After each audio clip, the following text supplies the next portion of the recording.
And welcome to the Old Man Wade Show. I am your host, Old Man Wade. To my right, I got my co-host, Supa Woke Javi. What up, everybody? And we got a very special guest here, someone I've been trying to get on one of my pods for the last 2 years. But due to life getting in the way, and this dude doing what he does and being a professional, beating the shit out of people person, he took the time out to come on. Ladies and gentlemen, I give you Jeff. Hello. Big Jeff? I'm very big. It's kind of a big deal. He has many leather-bound books. I have like 3 leather-bound books, but how many do you have? Like, really?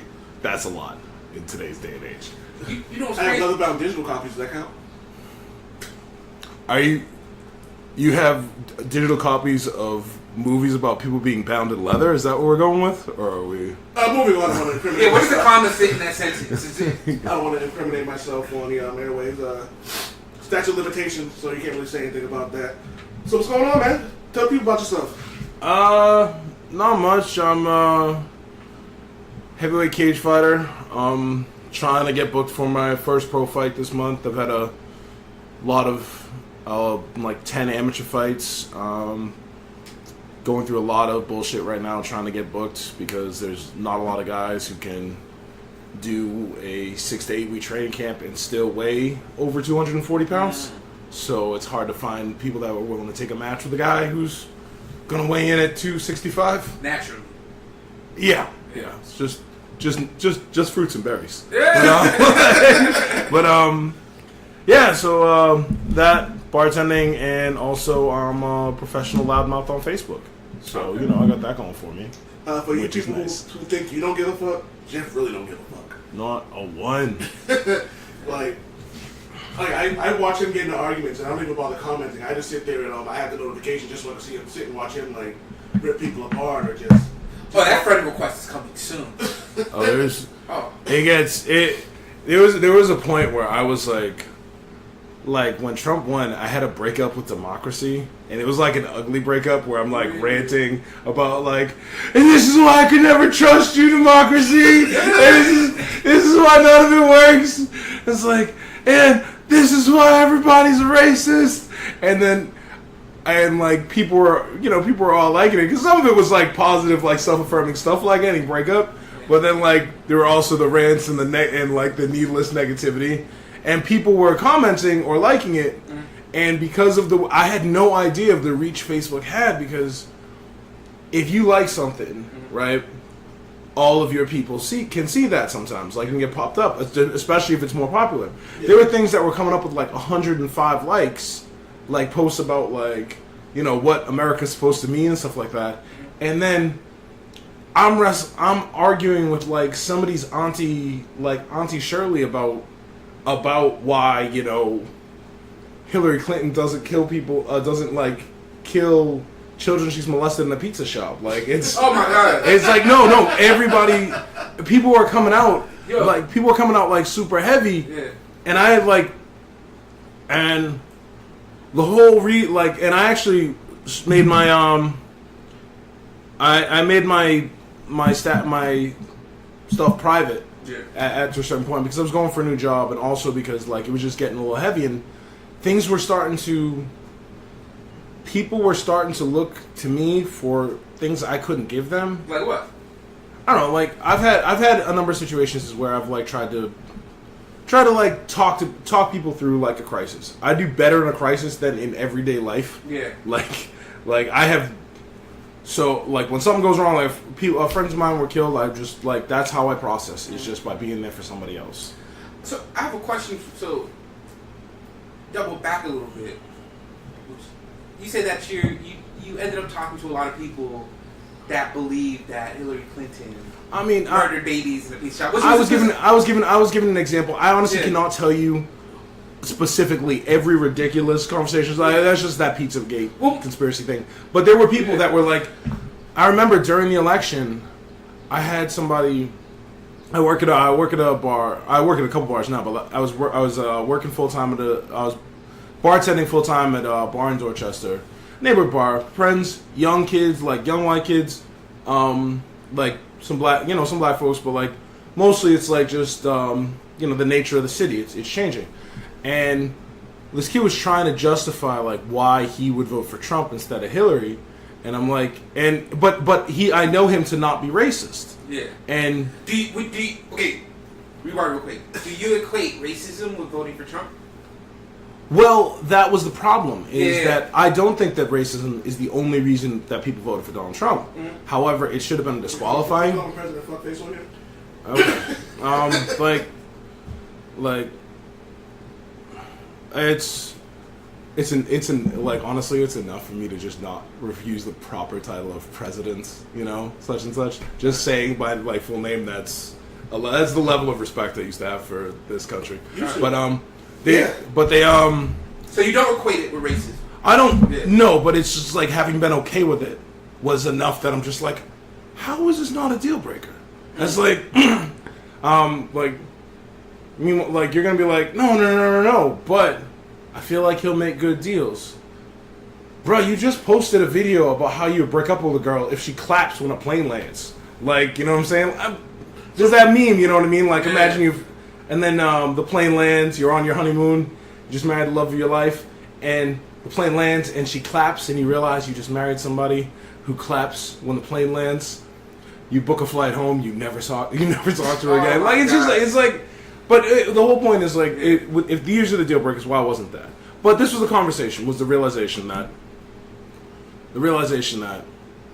like, people do not understand what each other are going through. And that made me realize that we, black people, have allowed way too much intolerance and nonsense in how we view the world because we're marginalized people.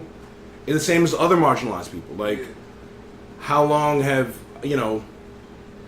I've had the idea that we should all be in this together. Like, I was dating a girl, I was dating a white girl, and she was very, very feminist, very, like, like... You just close it, it's not gonna make it. I'll let him know. Like, but she didn't, and, we were kind of talking about, like, accidentally talking about who was more marginalized, so it's just like, we're both, like, socially Struggle aware. Olympics. Kind of. But, like, we were doing it, like, without trying to minimize the other person. It's like, yeah, but you don't appreciate it. And I realized I had no idea. I've been this size since I was 14. Like, they tested me for giantism when I was 13. Like, really? Yeah, because my head's so big, and I grew very quickly. I was like having a larger than normal head. I haven't had a fitted hat since I was 12. Really? Really. I'm a solid size 8. I am bigger than that. All right. I don't. Here's how big my head is. I don't know. Because how would you find out how? Okay, if you wanted to know what your head size is, you go to Lids. And they don't break up the tape measure. They give you a hat. Yeah. They gave me a hat. Don't fit. They gave me another hat. Don't fit. They gave me a bigger hat. Don't fit. They gave me another hat. Don't fit. They gave me directions to the front door. See, that's a real struggle. That's a real group people don't talk about. People with big heads. I gotta go to the big and tall shop to buy sneakers. I gotta go to the big and tall shop to buy sneakers or the New Balance factory, and then I've got to just have whatever they happen to have in my either 14 quadruple wide or 15 double wide foot. Like, cause look, there's no arch on this thing. This is naturally, there's a stake at the end of my leg. But what's interesting, and it seems like it's on a tangent, right? And it's actually pretty perfect for the topic, right? We're talking about like the black experience, for the most part. And it seems to me that sometimes being black or a minority in America is like being the big and tall of race, right? You're living through life slightly uncomfortable. You have to make all these concessions just to live a normal life. So it's almost like having to go to a special store to find your perfect size, but you never find it, right? Society never perfectly fits you. I would say a lot of that is because society doesn't fit anybody. Society does not fit white people any more than it fits black people. White people fit society better because this is a society they've been a part of since its inception, and we're playing catch up. Well, don't sleep. I mean, African Americans have been part of this society since its inception. Yeah, but it's the role that we were given. Oh yeah. Was not equatable to the kind of role that we would need to be in to succeed by our definition now. Well, it's like essentially to take the pretty cliche terms like starting a race. It's like on your marks, get set, go. You guys gotta wait. Yeah, So we're running a 100-meter dash, and they're starting at the they've already ran 80 meters. You know what I mean? So if people forget, that's one of the things I was going to point out, that Jim Crow wasn't that long ago. There are people who were. My grandmother was alive during Jim Crow laws. My dad was alive during the Jim Crow laws and things like that. So we're still playing catch up from racism in laws that people lived through are still dealing with. Like my grandmother still deals with a lot of like the racist shit that she had to go through. And I'm pretty sure we all have parents here and things of that nature who had to deal with the same exact thing. So I like the points you made out about society. Do you want to elaborate on that a little bit more? Because I think it's something people should really think about and actually realize it. Well, there's a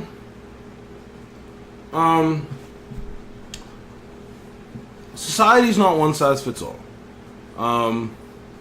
There's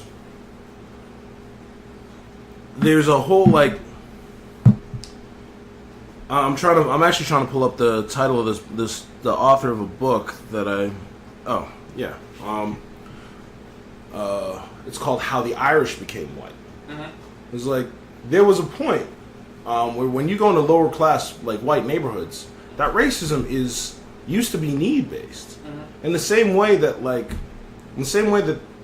the crab aspect of how we're constantly trying to pull each other down so that nobody's really standing out. That was survival. That was a survival instinct because you were trained as a culture to understand that if it's just to explain, because I don't know if everybody knows what the crab concept is. But the crab in a barrel concept is something that you hear a lot in African American culture, where we refer to each other sometimes as crabs in a barrel, pulling each other down, constantly creating situations that make it hard for us to succeed. It's the idea that if crabs are in a barrel, they're gonna try to climb out, but each crab is trying to climb out. Mm-hmm. So in trying to grip on something, they grip on the crab that's higher and pull them down. Yeah. So we're just in such competition, but it's much more about it's cultural, because if you made a scene, like we're out here and this was Boston in, let's say 1910, and the three of us are outside and you made a scene, we're all paying for that. So the desire to just go along is a survival instinct. You go to these lower class white neighborhoods, like you go in the South, there's a black town and a white town, like just right next to each other. And they're competing for the same Joe jobs because they get the same level of education. Now that they're free, they can work with their hands. They've been doing this for generations. They can do this. So now they're competing with other farmers. You know what I'm saying? They're competing with farmers that don't have anything either. That and rather than looking at we're in the same boat, we should all try to rise up, we look at it as no, they've been free for 10 minutes and now they're taking food out of my mouth. Yeah. And that's where it starts. It's all competition. We've kind of wandered, but there's this how the Irish became white, and it talks about how they came here, and it's a big thing. I work with a ton of actual Irish people from Ireland, and it's a big thing in Boston for people whose parents have been here for 8 generations to say that they're Irish. Irish pride, Irish this, Irish that. Italians are kind of the same way, but they generally kind of keep a little bit more there. There's a lot more people I know who are Italian who speak Italian, of Italian descent that speak Italian and have kept, where it's like gypsies. You go to another country, and you go to Spain, there's gypsies. You go to France, gypsies. You go to my girl was just in Norway, and she said she ran into a gypsy. And the point is they might have been in those countries for generations, but they never assimilated. They were never part of the country. They were always gypsies. they're Roma. Like, so it's a diaspora population. It's like, it's so you wind up how many generations in before they assimilated? Like, the Irish only became big, or the Kennedys only happened because, you know, the WASPs weren't flexible enough to bootleg when Prohibition came out. So when suddenly Prohibition ended, you know, Joe Kennedy was rich. So what about the Irish experience? Well, I mean, separate from like the black experience. So the Irish were considered black, right? Oh no, they were. They were considered a minority. They were Catholic. They were called monkeys, right? Yeah. Well, the thing is, if you don't have, if my name is Mark Lynch, you know what I'm saying? Like, if my name is Mark Lynch and I'm completely white, that's fine. You know what I mean? Like, you know. But if my name is, like, you know, Mark O'Donovan, then people know that you're Irish. But like, people dropped a lot of that. One of the things, one of the guys I work with, I won't say his first name, but his last name is Carey, and I wasn't sure how you spell it. He just dropped the E because Irish need not apply. Well, so you can kind of pull it off, like, you know what I mean. I can't pull off not being black. You know what I mean. So I think that's one of the biggest things. So if you're Irish and you're okay with taking away your culture, I guess, you know, by subtracting an O, well, you know what I mean, or something like that. Well, how's this? Spanish, right? And the Spanish are who's dealing with more shit right now than the Spanish community. But like that said, the two of the front runners for the Republican nomination were Ted Cruz, you know, Rafael Ted Cruz, and Marco Rubio. Canadian Mexican. But like, I think he's Canadian Cuban. But Ted Cruz was born in Canada, but they're both from Cuban descent. Which in the Latin community, they're definitely not a monolith, and racial attitudes differ among them as well. But I'm saying barring Colin Powell, name someone else who could have potentially even done that, let alone two of them. Done what? Like, been like a front runner for the Republican nomination at some point in 2016. Now they both got their teeth kicked in because that's the way things are going right now. But I'm just saying, like, the ability to pass is neutral. It does not matter how. Like, you can't see it, but I'm doing finger quotes. How white you act, you're obviously black. So is your contention? It's just the difference. Is your contention now that the biggest difference between these groups is the ability to pass? The fact that the main struggle for us as a people is the fact that we look so different, right? That it stands out and it's hard for people to kind of the first thing they did. Well, one of the first things they did to the Jews in Germany was make them wear a star or symbol. The pink triangle was they made gay people wear that. You know, like wear the pink triangle in Germany. I believe it was Germany, but like that was so that you could tell them apart. You're born with that. Like it's just like now. There's nothing inherently evil about either of those symbols, but if they're used to, if they're the determiner for who's different from me.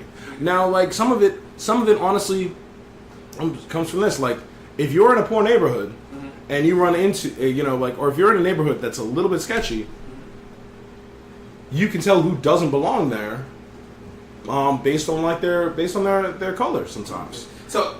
That seems a little pessimistic. So, like, it kind of sounds like, and not to contend with what you're saying, right? It seems almost like we're fucked regardless, right? I think the opposite. I think what the only way that when you were a little kid, the kid with glasses was a nerd because you were told kids with glasses were nerds. Like the kid with busted shoes was poor. The kid with it didn't matter, and you know what I mean. Like the ugly girl was the ugly girl. Yeah. It didn't matter about the actual like qualities or any of these things, but you grew up. You grew up and like when. So when is society gonna grow up? When do you think society will grow up? Like, I think when will we say fuck it? It doesn't matter what the color when we get over religion. When we get over it, like no, and I'm not saying when we. I'm not saying like when we get over our past. Yeah. But I'm saying like when we as a national global culture get over the idea that like we're this is what happened. This is pragmatically what needs to happen to fix it. Not what should happen morally, not what should happen not what people are owed, not what it's when the idea when people talk about reparations, right? Like actually but no let me people talk about reparations. Yeah. How's this? There is not a black man alive who was a slave. However, in America? Okay. Yeah, there's Chinese slaves in Chinatown right now. Like I'm like, you know what I'm saying? Like, but I'm like, there's not who is victim of like the international slave trade. That's not been a thing for almost 200 years. However, we're still living with the after effects in the neighborhoods and the redlining and everything else. Like, don't give reparations to me. My ancestors weren't even here. Okay, I'm Haitian and Irish. My first, like, my dad came over in the 80s. One of my great grandfathers on the mom's side came over in the 1860s, like 2 years after emancipation. Like, we weren't here for that. However, we live in a society that's built like this, like where redlining is a factor, where you have different performing schools, where you have different like put the money that this country's made into those communities to fix stuff. Give Flint water. Like, did you read Ta-Nehisi Coates' Case for Reparations? I have not. Check it out. He makes a very similar argument to that when it comes, because I think most people when they think about reparations, right? They go like, "We can't give you guys no money." Yeah, like they say, argument, you guys were slaves. What kind of money do you want? But I think it's right. It's more of a systemic issue, right? But at the same time, like how many cats think that it's gonna be, it's gonna be about this baby straight cash in a dice game, like you know what I mean, like doing some of us even think of it like exactly. Right? That's what I'm saying. Like it's not. I would say, none of us actually believe that's ever happening, but that's what we believe is deserved. So why do you think that people automatically hear reparations and don't think of themselves more than they think of what it can do for a community? I mean, because people are always taught to look out for themselves. I had a conversation with a bunch of my friends with punk rock kids. And I had a conversation with this kid. We were helping this girl move a motorcycle, and that's a whole other day and story and reasons I have new scars. But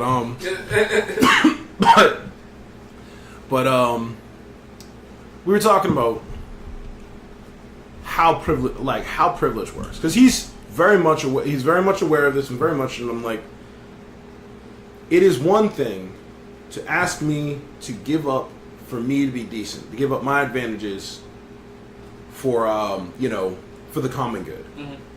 But it's much easier for the millennial generation to just make that argument that, dude, why aren't we just all like doing this? Because as Dave Chappelle said, I think on that sketch, is like, white people went from running 99.9% of everything to 97% of 97.3%, and they're like, we're losing everything. Because if you had extra privileges and they're being scaled back, you know what I mean? They're being scaled back. That means you're losing privileges. Rights are being taken away from you that you had previously had. Now, were they justified? No. Should everybody have be kind of equal? Yeah, but if you're told that you're going to be the first in line every day, as a little kid, the first in line was more important than being in front of the line. Nothing. So every day, Rick, front of the line, and then after 2 months of this, it's like, all right, we're gonna have to change it, where because it's not fair. Mm-hmm. So now, Rick, you're going to be front of the line every other day, and then on the day that you're not, we're going to rotate through the other 5 kids in the class. So Rick just lost 50% of his privilege. You know what I'm saying? For everybody else to get 1/5 of the privilege he had. And it's like, so it will not seem even it's still not fair, but it will seem drastically unfair to Rick. Because can I add another knock to Rick's idea of self, right? I think also to add a little bit more reality to this hypothetical situation, I think Rick is also told from birth that he's better than everybody else in the line. So not only do you get to be the first person in line, right? You're told that you deserve that privilege, right? I think you're genetically better. Honestly, I think that's less of a factor than you think it is. Well, I think just allow me because yeah, I spend a lot more time with white people than I do with black people at this point, because I'm in the South Shore MMA community. Mm-hmm. That is a very white community. Yeah. I'm in the Irish bar scene. You know what I mean? Well, I grew up in a white family, and my uncle, before we were born, very racist. Took years for me to realize when he had edited his stories so that when he tells me something and he's talking about a bonehead, that is how he's replaced the N-word. Shit. And it's no, but he's that said. He grew up in Boston, though, right? He grew up here. Of course. But I'm saying they grew up dirt poor. Yeah. They grew up my mom's family grew up in my mom's family grew up there was 8 of them. Mm-hmm. There was 9, but 1 died in infancy. But there was 8 of them, and they grew up so poor that they used to play the radio to discourage the rats from crawling over. Well, see, this is not. See, I think that. But no, let me what I'm saying. So they didn't grow up. They don't necessarily grow up thinking better or worse because they don't think great about themselves. Mm-hmm. They just know you're different. Mm-hmm. They know that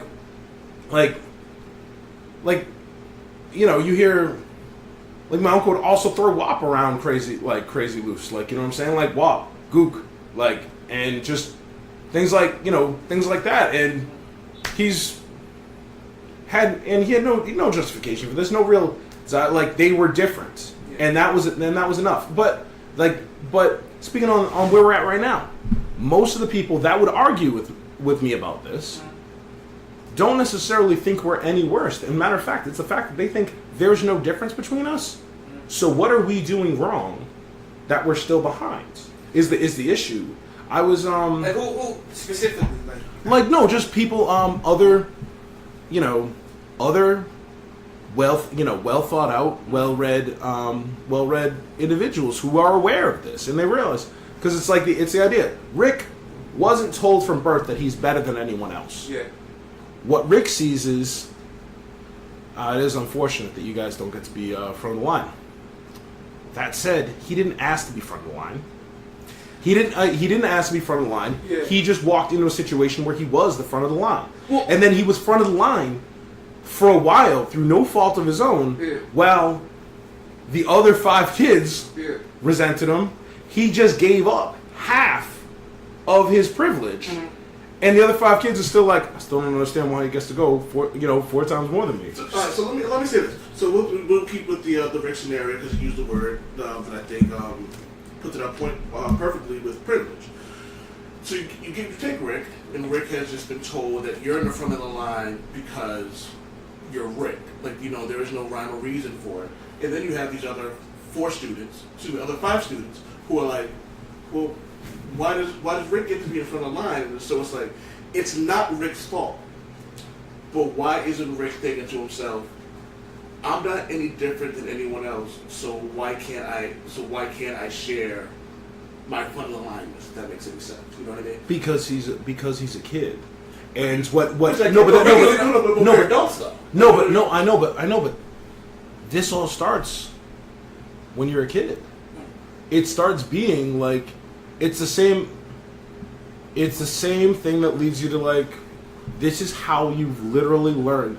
A kid learns how the world works as a child, and you learn. Yeah, we go to the front line. Who teaches the kid though? That's Rick's gonna teach Rick Jr. because it's like, and he may even say like, yeah, it was honestly it was ridiculous. I used to be front of the line all the time. Now like I gave up half of that, right? Like we gave up half of it. I mean, I was upset about it at first, but I understand because he grew up and he understands what he was asked to give up, and he's like, you know what, it shouldn't be front of the line every time. But this is why you're going to be in front of the line half the time. Then, a generation later, they're like, all right, so we're going to switch it up. So everybody else is now 2 days. Everybody else is now 2 days, and you're whatever like 5 or you're down from 30 days to 10 or whatever. And I don't know how many days are in a month. I don't know. But I'm like, but you get. Get that research department. But like, so it just winds up, and then he's just looking at like, we gave up half of this for a good reason, and I didn't throw a fit. I didn't start tearing the walls Who built the water fountain dump? God. Who built the water fountain dump? So my wife always brings this up when people always bring up racism. He's like, you're not born racist. Like, you know what I mean? So a lot of these things are, and it's not even just like a black thing or a white thing. It's just like, you aren't born looking at someone and going, he's inferior because of that. My wife comes from a mixed family. Her mom's white, her dad's fresh out the boat, Cape Verde. Like, you know what I mean? So she knows what it was like when she's playing with her cousin who's blonde hair, blue eyes, and someone's like, I can't play with you because she's black. And they're throwing rocks at my wife when she was like 6 years old. But it's not the kid's fault that the parents are the way they are. But I think when does it stop becoming a thing where we're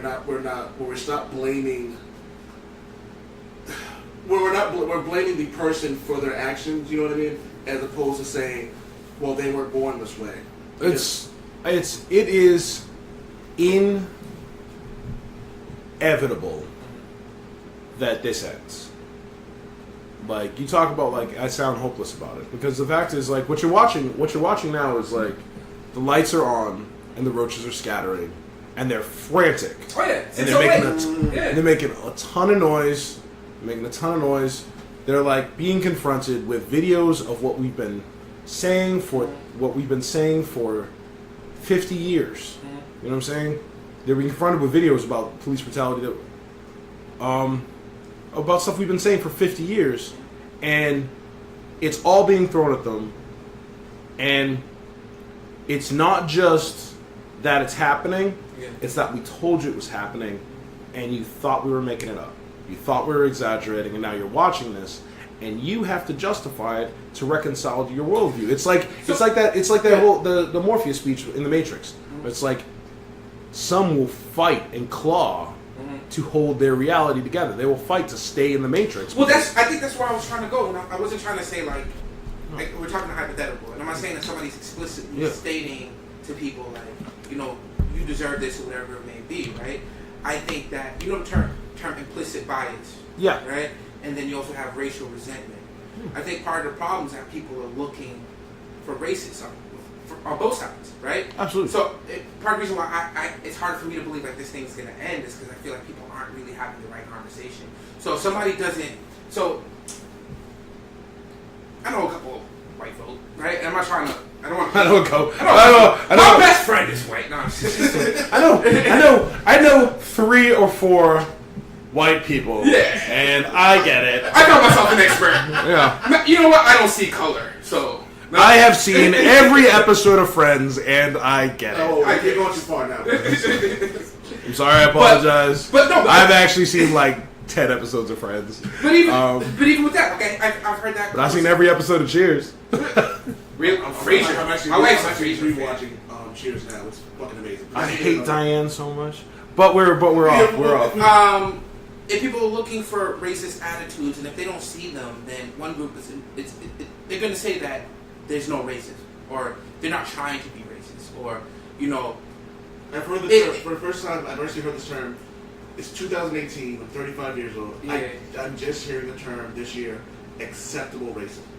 But someone was saying like he was in Texas, and this guy was like buying him drinks all night. He's like, yeah, you're one of the good niggers. I'm like, oh my god. I'm like, and you didn't jab him in the face? He goes, well, no, he didn't mean anything by it. I'm like, he goes, it's acceptable racism. I'm like, I can't ride with that. Well, that's an explicit racial term, but he probably wasn't an explicit racist, right?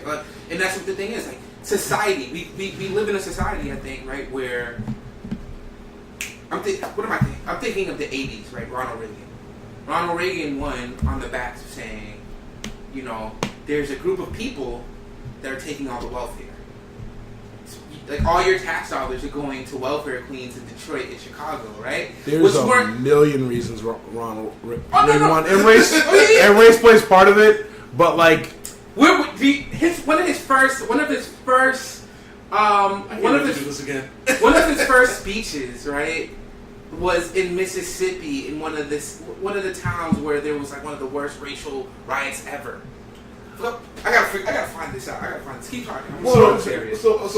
You said something about being negative. It's actually hold on, and let's not forget the Republican Southern strategy.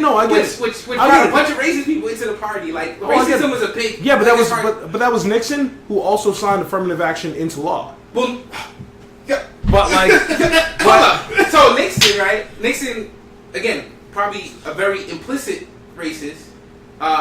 However, he was a very good politician, and he knew in order for them to win, they needed a lot of the black vote. So he did have this platform that seemed pretty pro-black. Reagan took that to a whole other level, though. But what I would say was this: is like when I'm not a Reagan fan. I'm not a Reagan fan. Other than if he's an inspiration for what would later become Jack Donaghy, then I support that. Right. But like he's top five. He's top 5 worst presidents of all time, in my opinion. In my opinion, my personal. It depends. Well, it depends on no. Oh, we can talk about this for hours. No. But it depends. It depends on your definition of worst and best president. If you mean for race relations, you are certainly correct. I mean, economy. I mean, race. Justice. It was bouncing. What like you had AIDS. Yes. No, but in the legacy of. Yeah. However, at the time. Yeah. At the time. He bankrupted the Soviet Union. Now this was needless defense. I'm not a Reagan fan, but like I try to be as much of a pragmatist on everything as possible. I just want to say before I love you, by the way. I love you too, bro. Great. All right, go ahead. You're my boy, Blue. All right. Love you, Blue. I couldn't wait for you to. What's that? Hit me again. I love you, man. Thank you. You realize only like 4 people are gonna get that reference, right? And God bless them. 3 of them are in this room. But let's get by now.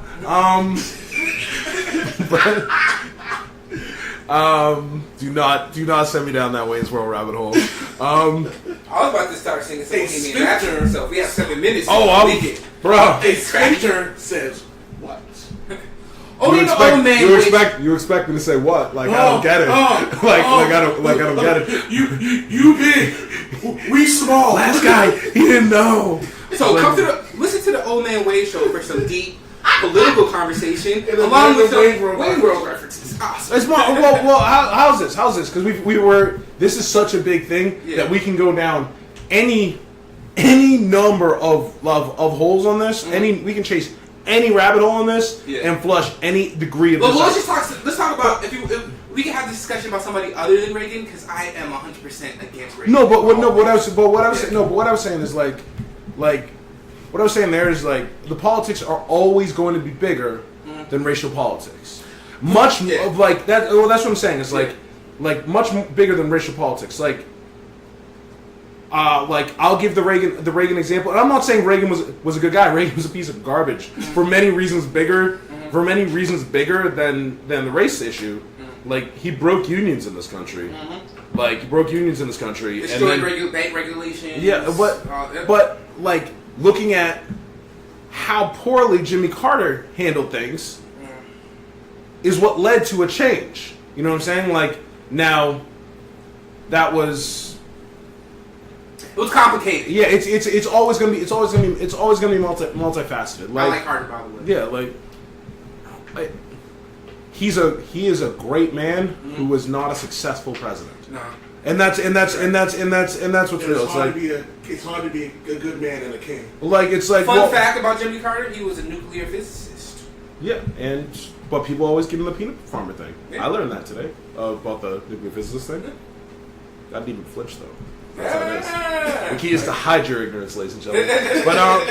But no, like Bill Clinton, by all accounts, is one of the worst people I've ever heard of. Yeah. Personally, a horrible man. Yeah. But he was a very successful president and did a lot of very good things. Yeah. Now, he also fucked a lot of black people in the middle of all that. Yeah, but like no. Okay, can we like let's get like in the grand scheme of things, running this country involves running the good and the bad of it.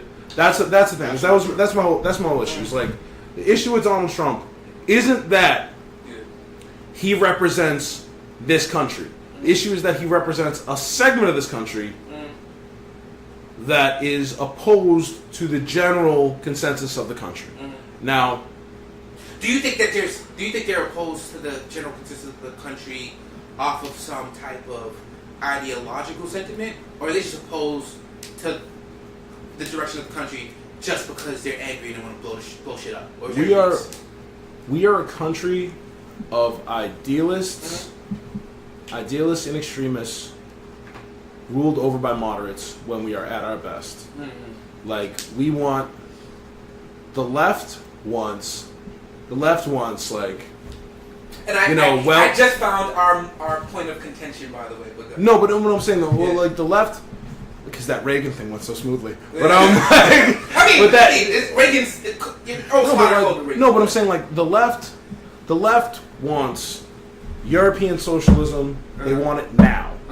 Like, and they're like, how are we this far behind Europe on these issues?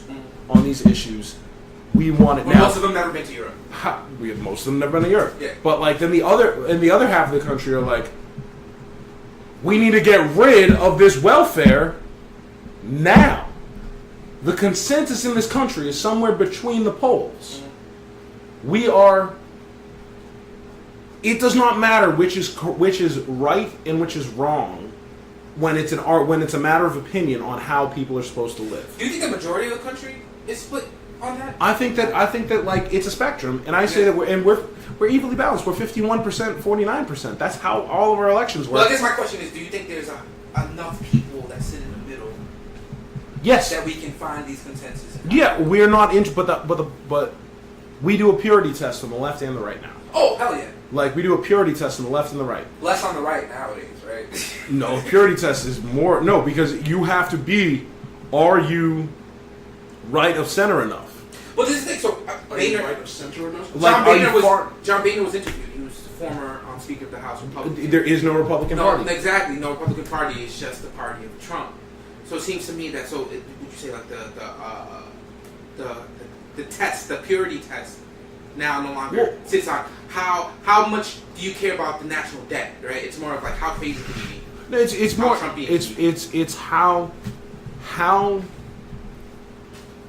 far do you stoke the base? You know what I'm saying? It's not how well can you get the job done. It's will you do enough of the job we want you to? So you have people that are like, you're the president of the United States. You got to be president of all of us. It is no longer, you're not just the president of the people who elected you. Like, that's how, say what you will about George W. Bush or Ronald Reagan. Like, Ronald Reagan's greatest crime was benign neglect. You know what I'm saying? I would say Iran-Contra, but I agree. Well, I mean, except that benign neglect affected like, however many millions of people, and led to these things that are like going on. Like benign neglect, only gay people are dying. It's fine. Who cares about AIDS? Like that started under that policy. Started under you guys can look it up. That policy of non-neglect started under Nixon. Yeah, absolutely. Like it's just what they realized was, but that was the point. Is that was the country getting back on its feet after stagflation, after the 70s, and like that nobody had jobs, 7% unemployment, like like that nobody's working. People were just hanging out. The world was gonna blow up tomorrow. Exactly. Yeah. Like we're gonna get back on our feet, which led to the 90s, which was one of the more industrious times in our, you know what I mean? Like it was. If you're not going to be president for everybody, then it doesn't work. One of my big knocks on Bernie Sanders. Well, I have a lot of knocks on Bernie Sanders. Well, it was it's amazing. Well, my big the most startling thing about this is how did you march with Dr. King, but you've never been able to make it sound like black people are not a thing you just read about in a book. Like you legitimately have no ability to relate across like ethnic lines whatsoever. You grew up in Brooklyn. You are a Jew in Brooklyn in like the 1820s or whenever he was born. But how are you? How can you not? How is it that you? A lot of the stuff seemed forced, like him sitting down with Killer Mike and all this other stuff. I'm like, I think that's actually very organic. He just can't. It looked forced. It may have been organic, but a lot of stuff he said, it kind of seemed, like you said, it seemed forced. Like it was like he was trying too hard to do something, and all he had to do was be, like you said, organic. He was He was the left version of Donald Trump. He was a populist, and he said things that were unpractical, but they sounded good to a particular set of people. Well, I would say that I would counter with this is one of the biggest issues with Trump is that he he's irresponsible, not concerned with the rule of law. Like that is. I don't think he understands the rule of law. Well, it's for whatever the reasons, whatever the reason is. Like more important than you, me, or anybody is that the law is the same everywhere. It's why I don't.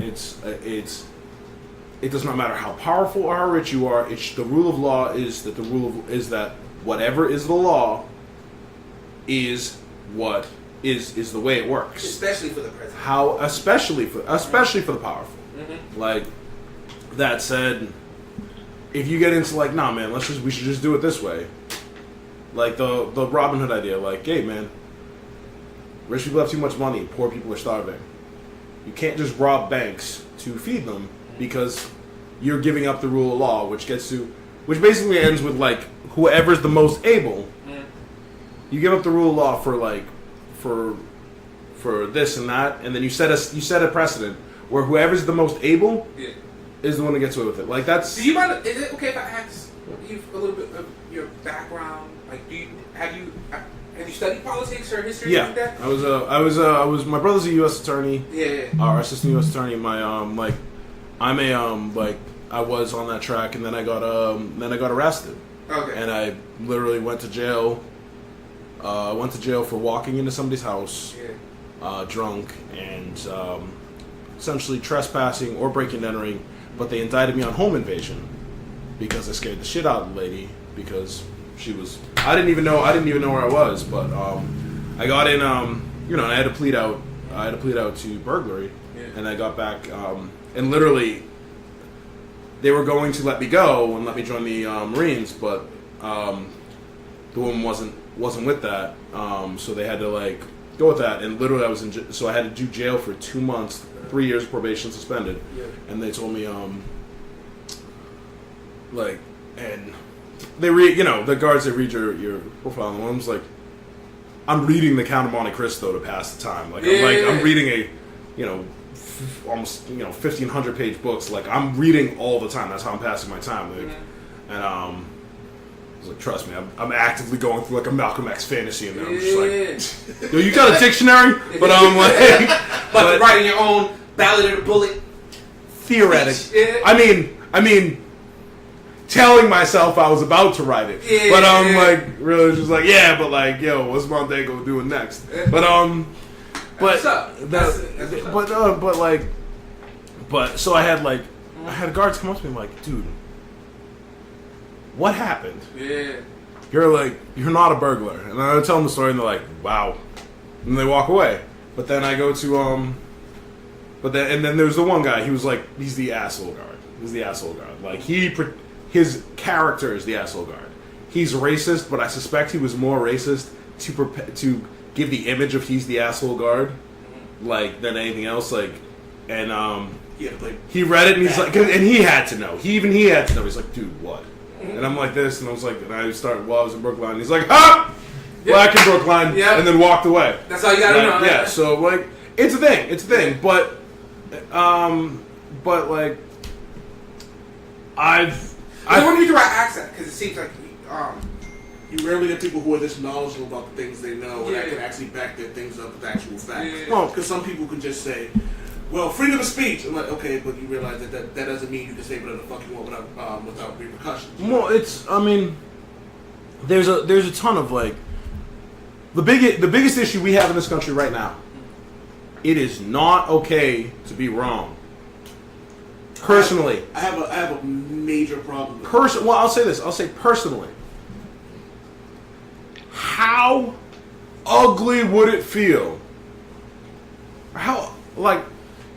If all of a sudden everything Donald Trump wanted worked? like you're just seriously sitting there out here knowing things, and then suddenly he's just like, holy shit.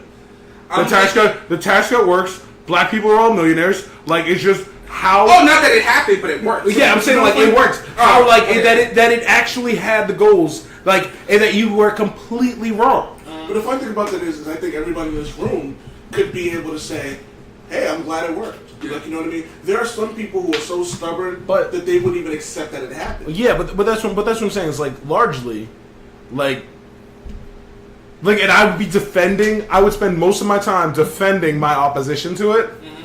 I'll stipulate, yeah, it seems to be working. But even then, like, my ego is preposterous. Yeah, it's waiting outside. I checked. It grew in intelligence because in a body. I just mean I checked it at the door, fellas. But yeah. I like that you do sight gags on your audio only podcast. But no, it's like the reality is this. Like, it's compromise has become ugly because because no one wants to admit the people that wouldn't vote for Hillary, the people that didn't vote for Al Gore. You know what I'm saying? Like, now Hillary's a much won. But and so did Hillary. Yeah, I know she didn't because the system is the way it is. Yeah, I mean, this is the rule of law. Yeah, is what she believes in, and she. Yeah, exactly. But that whole we have a system that works how it works. Yeah. If we do not like it, we have to change the system. Yeah. Now, that said, like, it's hard. It's hard telling people that voting matters. Yeah. That pisses me off. I'm sorry. What pisses me off the most is like people that complain about the system, right? And don't vote or don't participate. And I understand the resentment that comes from living in society that you feel doesn't listen to you. But I feel like people would much rather throw a bomb into the system than work within it to help make it work. If that makes sense. Like it's a lot harder to.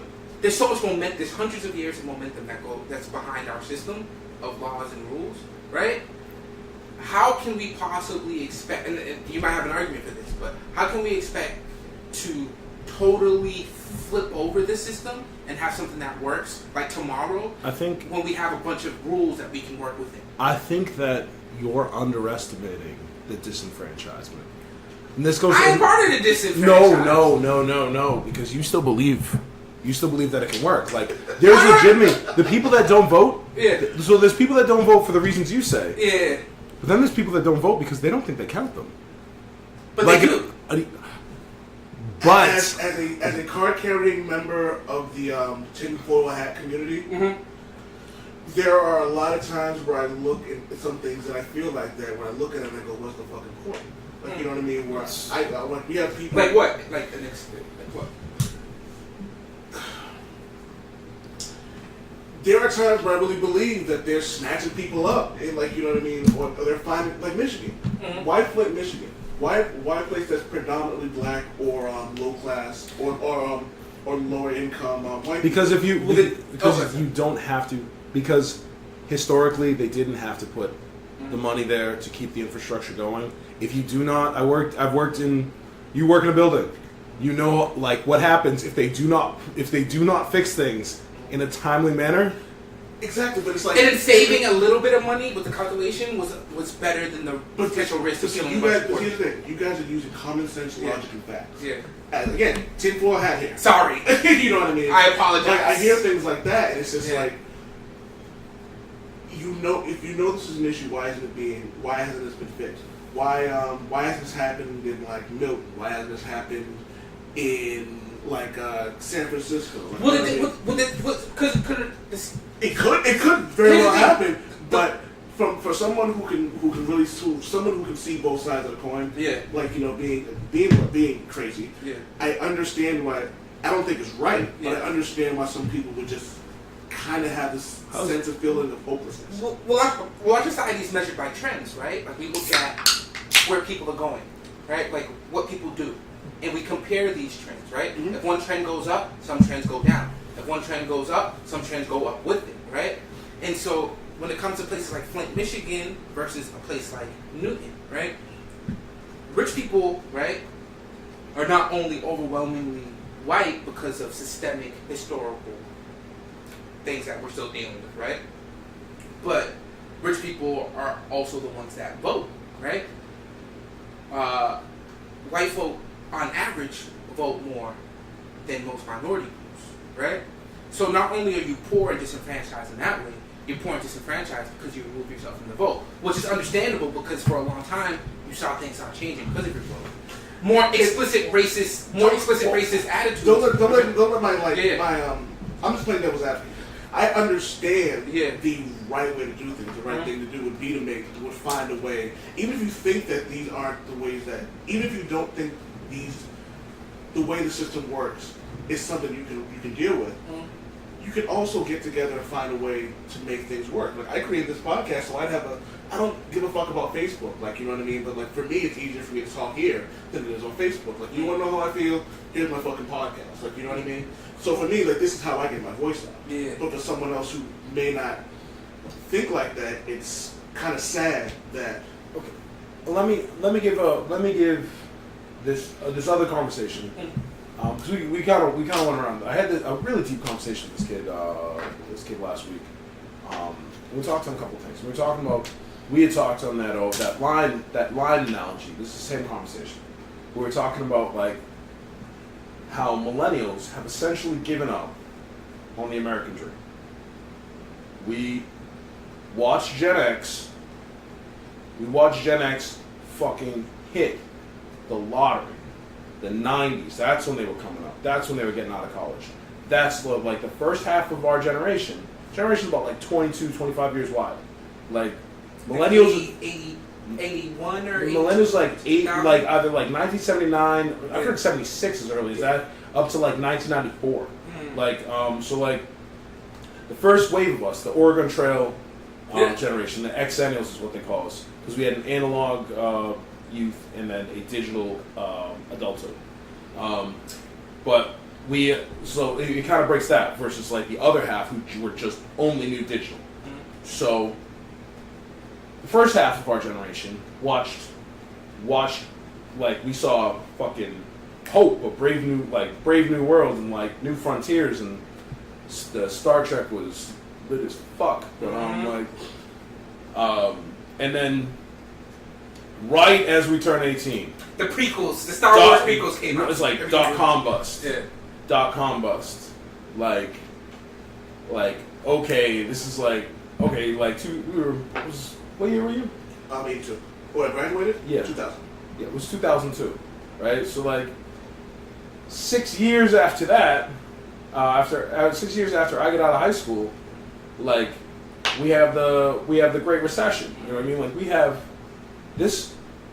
We watch the entire country fall apart, as those were our like years as adults, and we bought in and we did the work, we did the time, we were like, no man, we're gonna do it, and then we got played, and so we watched Gen X succeed. We had this, and we're just like. So now, like, we've given up. We're not having kids. We're not having kids because, like, you're worried about where you're going to live. You're worried about like. Why do you think we gave up on that dream? Because like pragmatism. It all comes back to pragmatism. You ask why it happens in Flint, Michigan. It's because it's just pragmatic to let it happen to a place where nobody cares about. And it's much easier. It's much easier to assume a nefarious goal, than to say it was just the easiest way to do it. But how are you gonna? How are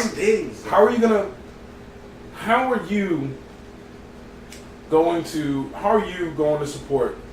Like, do you have any kids? Oh, hell no. Okay. I want some though.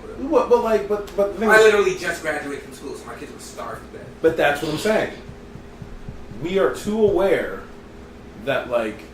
If we do this, we're bringing them into this situation that is untenable. Well, here's my thing. So here's the thing, and I guess this can go back to a lot of stuff that we were talking about, right? Society is different today, obviously, right, for many reasons. And I think that, again, like the privilege that we talk about so much, right? It's not something that people are necessarily born with. I don't think that there's a group of white people trying to like preserve. Like a cabal of white folk in a dark room, like trying to preserve all the privilege they can, right? I don't see it that way, but I think it's a steady march towards this moment. Nixon, Reagan, Clinton, right? They all did these things to create a world in which is a lot harder for us to live in, right? And I'll give a concrete example. You mentioned redlining, right? And a lot of people, I don't know. If you don't know what redlining is, redlining was a policy initiated by the government that prevented banks from giving home loans to black people in specific areas, right? Which kind of corralled minorities into like urban areas, kept them away from the suburbs that were getting a lot of the social safety nets at that time. Gentrified now. Exactly. Which kind of sucks. So long gone. The middle class, right? The baby boomers. The thing that the economy that gave Gen Xers probably the best experience this world has ever seen for anybody. They have friends, right? Whatever. I don't know. They talk about that a lot. The reason why they had that is because the government said, "I'm giving you guys houses. I'm giving you guys jobs." Right? FDR, he was like, "We're gonna build a bunch of stuff just to give you guys money." Right? Welfare was a lot bigger in the 70s than it was in the 80s because it was destroyed by policies that were not necessarily racially motivated, but they were pushed through because of racial resentment, right? We gave you a house in the suburbs, right? But now look at, the welfare queens in Chicago taking all this money. It's not because we're in a recession. It's not because oil prices are going up. It's not because we have like this war with the Soviet Union. It's because all these black folk are taking all your money, right? And so now we're at a point now where we no longer have that social safety. A lot less people are on welfare. A lot less people are getting food stamps. There's no, people aren't getting these sweetheart mortgage deals. It's not happening because we decided that too many people had their hands in the basket. So it's something that we manufactured. Well, I mean, it is. Sorry about that. It's real. Mm-hmm. We're always going to be in a situation where we're half in, half out on what makes sense. Yeah. I'm a pragmatist. Yeah. Like, I know one of the big things about this country that no one talks about is the size. Mm-hmm. Just gonna cut it short. Supa Woke's got big things to do. You got somewhere to be? Eventually. Because I can have a quick convo with you on some dorky shit because I've actually been dying to have this conversation. Part 2's coming soon. This has been the Old Man Wade Show. Supa Woke, go do what you gotta do. Thank you, sir. Damn it, Jeff, I gotta get to two of you in the room again because I love doing stuff like this. Because as a host, I don't gotta do shit. I just gotta let two of you guys argue. Hey Jeff, can you say "Damn it, Wade" for me? Damn it, Wade!